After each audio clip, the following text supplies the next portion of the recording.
Hello and welcome to a brand new advanced listening practice lesson. I'm Drew Badger, the world's #1 English fluency guide and the co-founder of EnglishAnyone.com. As always, if you are new to the channel, I recommend you go back and watch some of the previous videos so that you can see, things like learning grammar or practicing idioms or other specific phrases, because in this series, Advanced Listening Practice, everything is much faster and I'm blending all of my sounds together. So if you are not used to the sound of my voice, then I highly recommend you go back and get used to the sound of my voice with some of the other kind of easier to understand or slower or more simple things on the channel. If you are though, let's begin. Well, I thought I would make this video today because I had a really interesting talk with my dad today. I finally got him on Skype.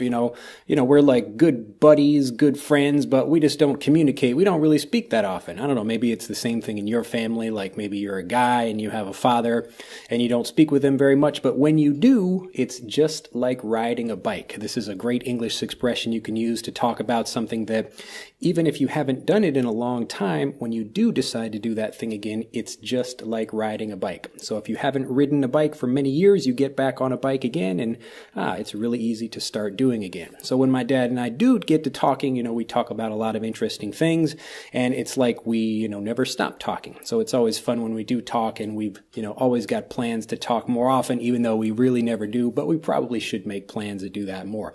Anyway, so I was talking with my dad and we were talking about a peculiar habit. This word peculiar just means something that's odd or strange, but it's a little bit more of an advanced way of expressing this. So to have a peculiar habit means to have something that's maybe a little bit odd or different from what most people do. And this actually isn't such a peculiar habit really for most people in terms of communicating with other people, but the peculiar thing, the weird or interesting thing, is that we both do it. And as another kind of expression that you can use, the apple doesn't fall far from the tree. You probably have something like this in your native language, the apple. So you have an apple tree and the apple like falls. That's kind of like the parent is the apple tree, and the child is the apple down here. So the apple doesn't fall far from the tree. It just means that parents are often alike or often like their kids. Or vice versa. Kids are often like their parents.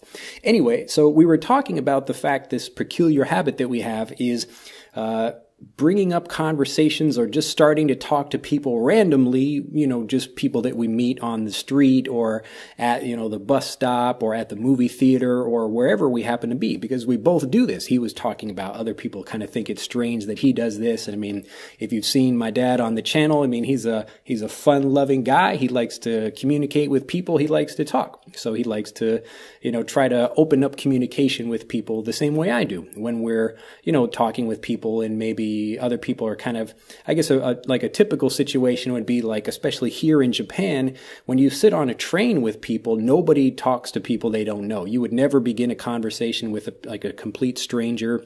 And it's very rare that people kind of break out of the situation that they're in normally when they're, just doing their kind of everyday work. So a situation like when I go into a Japanese convenience store and I'm talking to the clerk behind the counter, I would say, "Oh, hey, how are you?" And they kind of snap out of their usual working mode, which is like, yes, hello, they just say their thing and they accept payment and then the customer leaves. And this is what most people do when they go into a convenience store.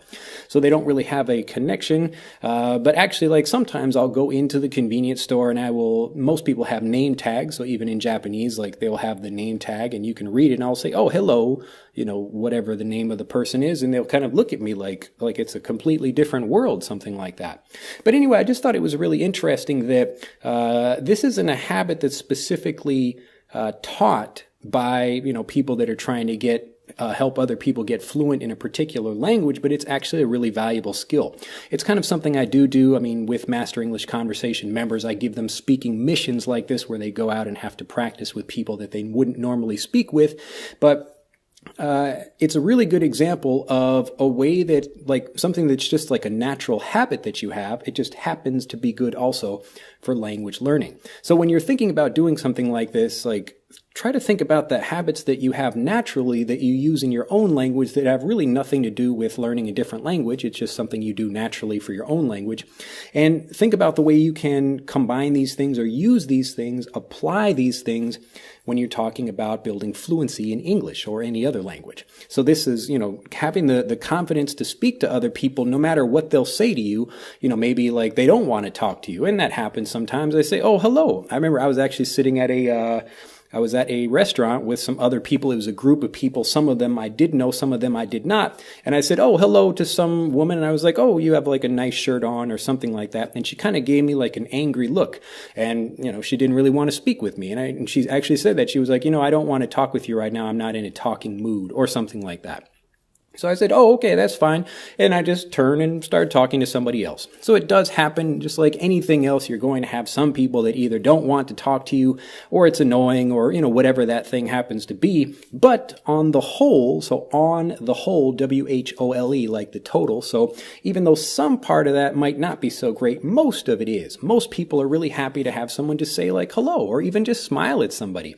Even if you don't say anything, I'll walk into stores or whatever. I see random people like out walking, and I'll just give them like a little, hello, like that. Just a little bow, like a nod, that kind of thing. And this can really help you build your confidence, because again, you're all, like, even initiating a conversation with someone, especially if you're really nervous to speak, it's not just like you go from nothing to speaking. There are like a few steps that happen in between. So you can kind of say hello, you can nod to someone, and like if they nod back, then like you've taken a step closer to maybe having a conversation with that person.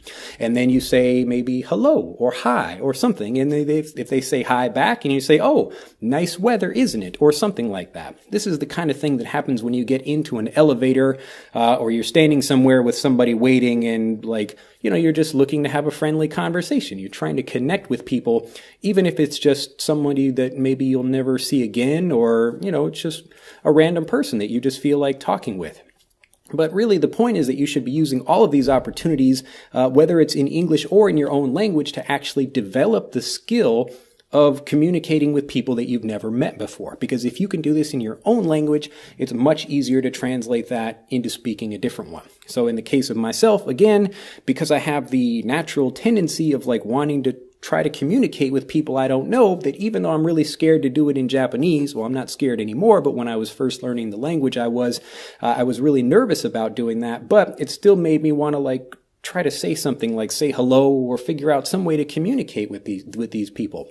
Because it's only like when you finally communicate that everyone becomes human. Otherwise, we're just kind of robots, going about our daily life. I'm just walking to work, or I'm working as a clerk in a convenience store, or whatever that thing is. But the moment we speak to each other, that's the moment we become, human to one another. And like everything changes, and it changes in an instant. So this is something my dad and I both enjoy, and it was funny that we were talking about it. Now, this kind of connects with another idea that I wanted to actually talk about in this video. So I was like planning on kind of doing this video and talking about permission and forgiveness. So this is it's connected to this idea, but I wanted to talk about that specifically when I thought about making this video.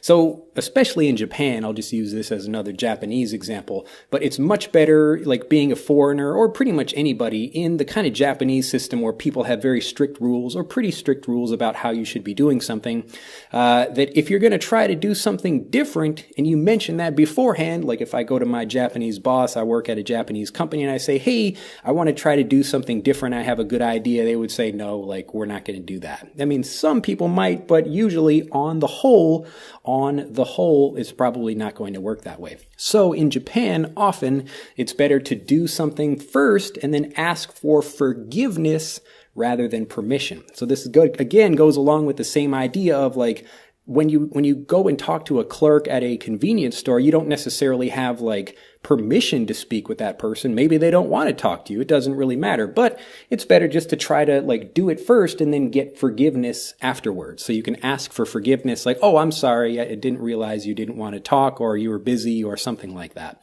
So if you can develop again these habits, like when people think about studying languages, they think about nouns and verbs and, specific things that they have to study in order to get the language. But you don't learn a language in a vacuum. This is another great expression, to be in a vacuum means that something is not connected to other things. How you learn a language is also determined by what your level of confidence is, what other kinds of things you know, what your interests are. So all of these things come together when you're thinking about learning a language, and it's kind of what creates the you that can get fluent. So it's not about just the language, and that's why I teach a lot of the actual words and phrases from English, but I spend a lot more time making videos like this, where I talk about the psychology, the mindset, the way of thinking that comes behind being fluent. And,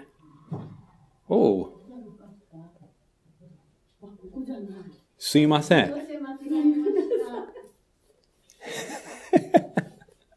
Well, that was interesting. We got somebody, did you see my face? That was pretty interesting. We had some people come in. I'm actually recording at that was pretty funny. I'm going to keep this in the video anyway. We'll see how it goes. So anyway, the point is that you should be thinking about all the interesting things, the different things that happen, all of the things that actually are kind of around the words and phrases that you use, and that's what's going to help get you fluent.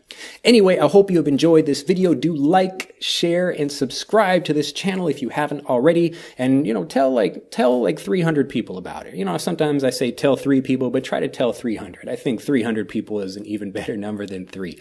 Anyway, have a fantastic day. Comment down below, tell me about some random person you tried to meet, or after watching this video, come back and comment and tell me about maybe somebody you met through an experience like saying hello at a convenience store or something like that. And it doesn't matter whether it's in your native language or whether it's in English or whatever, anything else like that. The point is, I want you to develop confidence such that you can use that confidence for whatever it is you want to do, whether it's learning a language or improving your professional career or anything else like that. Anyway, that's the end of this video. I hope you have had a fantastic time listening. And if you have any questions or comments, let me know, and I'll see you in the next video. Bye-bye. To continue learning, click on the link in this video to download Speak English Naturally, our free guide to speaking and sounding like a native English speaker. The guide reveals the 3 most important kinds of conversational English you must learn if you want to sound native, and will help you experience instant improvement in your fluency and speaking confidence. To download your free guide on a mobile device, click on the link in the upper right of this video. To download your free guide from a computer, click on the link in the lower right of this video. I look forward to seeing you in the guide.